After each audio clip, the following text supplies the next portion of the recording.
Breaking news చూస్తున్నాం. మనం కరూరులో జరిగిన తొక్కిసలాట ఘటనతో గతంలో జరిగిన పలు విషాదకర సందర్భాలు కళ్ళ ముందు కదులుతున్నాయి. 2004 నుంచి ఇప్పటి వరకు మొత్తం 18 తొక్కిసలాట ఘటనలు జరిగాయి. ఒకదాని నుంచి కోలుకోకముందే మరో ఘటన ఇలా వరుస విషాదాలు వెంటాడుతూనే ఉన్నాయి. ఇక 2004 ఏప్రిల్ 12న లక్నోలో జరిగిన ఉచిత చీరల పంపిణీలో తొక్కిసలాట జరిగి 21 మంది మహిళలు మృతి చెందారు. ఇక ఈ ఘటన నుంచి తేరుకోకముందే 2005 జనవరిలో మహారాష్ట్రలో ఓ గుడి వద్ద జరిగిన తొక్కిసలాటలో 265 మంది హిందూ యాత్రికులు మరణించారు.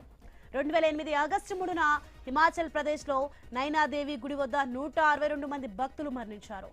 అదే ఏడాది సెప్టెంబర్ 30న జోధ్పూర్లో చాముండేశ్వరి దేవి గుడి వద్ద మరో విషాదం చోటు చేసుకుంది. ఆలయంలో బాంబు ఉందన్న ప్రచారంతో భక్తులు ఒక్కసారిగా పరుగులు పెట్టారు. దీంతో తొక్కిసలాట జరిగి 224 మంది భక్తులు మృతి చెందారు.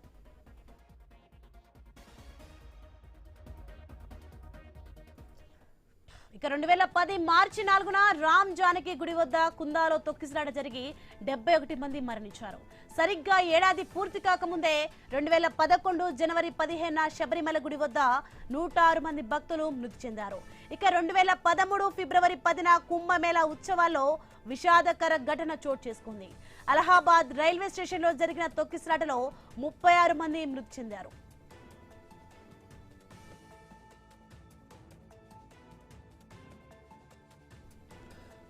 ఇక 2013 అక్టోబర్ 13న నవరాత్రి ఉత్సవాలలో రత్నాగర్ మాత గుడి వద్ద తొక్కిసలాట జరిగి 115 మంది మరణించారు. అదే నెల 2014లో పాట్నా గాంధీ మైదానంలో దసరా ఉత్సవాల్లోనే మరో విషాదం చోటు చేసుకుంది. ఇక తొక్కిసలాట జరిగి 32 మంది మృతి చెందారు. 2015 జూలై 14న గోదావరి పుష్కరాల ప్రారంభంలో అంతులేని విషాదం చోటు చేసుకుంది. ఇక రాజమండ్రిలో తొక్కిసలాట జరిగి 27 మంది యాత్రికులు మృతి చెందారు. 2017 సెప్టెంబర్ 29న Mumbai Elphinstone train station వద్ద కాలి వంతెనపై జరిగిన తొక్కిసలాటలో 22 మంది ప్రాణాలు కోల్పోయారు.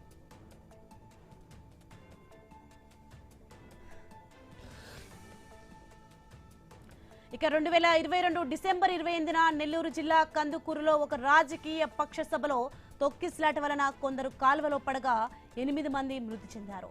ఇక 2023 జనవరి 1న గుంటూరులో ఒక రాజకీయ పక్ష సభలో చీరలు, వస్తువులు, కానుకలు పంపిణీ చేస్తున్న సమయంలో తొక్కిసలాట జరిగి 3 మహిళలు మృతి చెందారు. 2024 జూలై 2న ఉత్తరప్రదేశ్ హద్రాస్లో ఒక ఆధ్యాత్మిక సమావేశంలో జరిగిన తొక్కిసలాటలో 122 మంది మృతి చెందగా 150 మందికి పైగా గాయపడ్డారు.